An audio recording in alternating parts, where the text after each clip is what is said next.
Para poder hablar del caso Lagos del Campo contra Perú es necesario remontarnos a la historia, irnos al año de 1989, cuando un hombre era líder sindical de un grupo de trabajadores que eran empleados de una industria.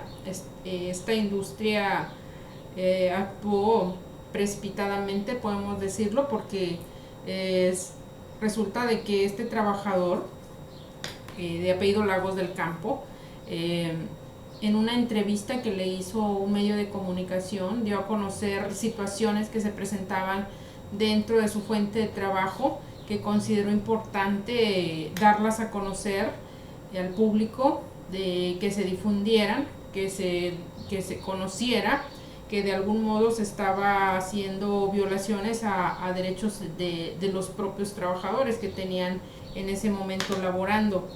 La empresa, la industria, como respuesta a esto que realizó este líder sindical, pues fue inmediata y fue darle o manifestarle un despido de alguna manera inmediato de su fuente de trabajo. Fue privado de su fuente de trabajo y también se le privó de todos los derechos que en su momento se habían generado o acumulado por su antigüedad, no dándole oportunidad de manifestar nada a su favor. Entonces este trabajador pues se va a los tribunales que corresponden a Perú, que es el país donde pertenece, solicitando pues la colaboración de ellos para poder defenderse. Empieza con las instancias que corresponden en ese momento, en ese país, y empieza a tener negativas, no tuvo apoyo. Las resoluciones empiezan a salir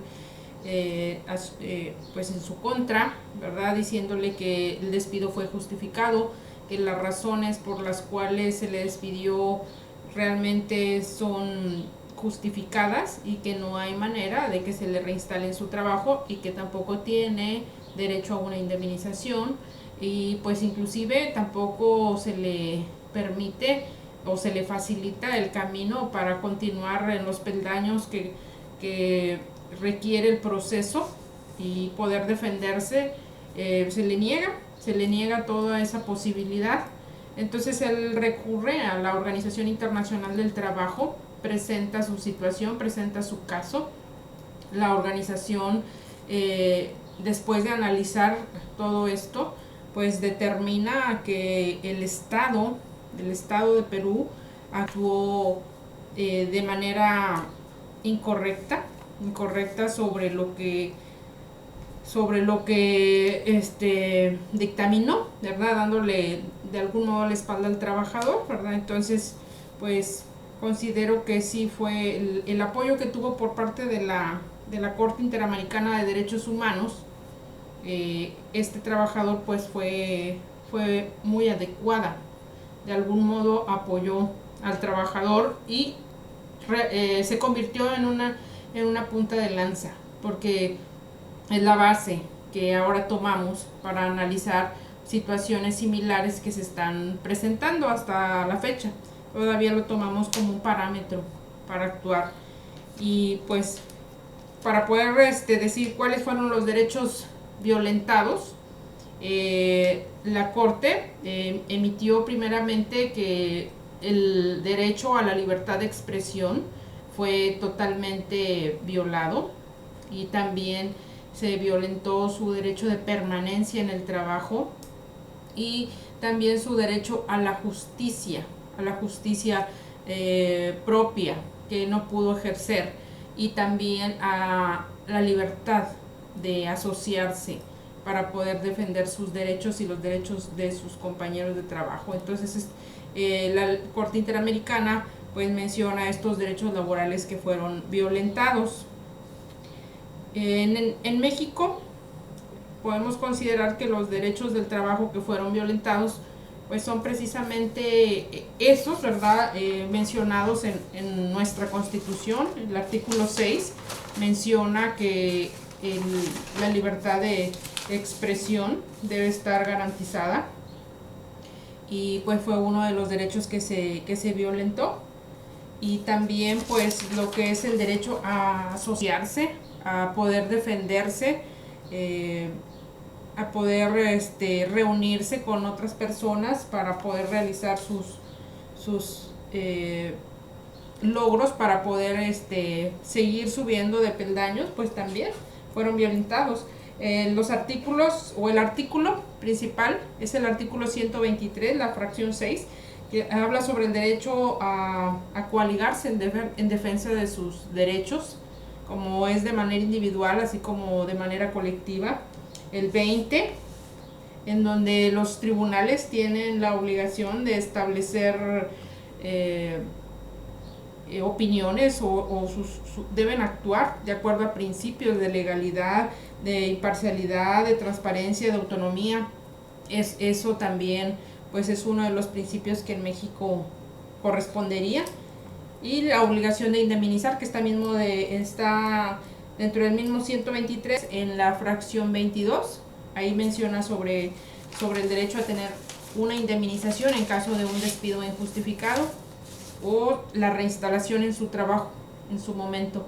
Entonces todos estos principios pues fueron de algún modo violentados, y esto sería pues en base a las leyes mexicanas. ¿Qué hubiera sucedido si el trabajador fuera mexicano?